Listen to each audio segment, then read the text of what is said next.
ولولا فضل الله عليك ورحمته لهم طائفة منهم أن يضلوك وما يضلون إلا أنفسهم وما يضرونك من شيء وأنزل الله عليك الكتاب والحكمة وعلمك ما لم تكن تعلم وكان فضل الله عليك عظيما.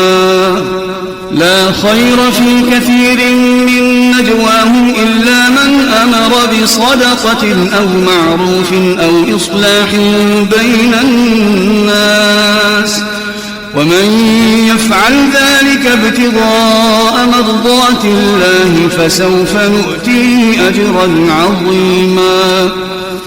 ومن يشاقق الرسول من بعد ما تبين له الهدى ويتبع غير سبيل المؤمنين نوله ما تولى ونصله جهنم وساءت مصيرا.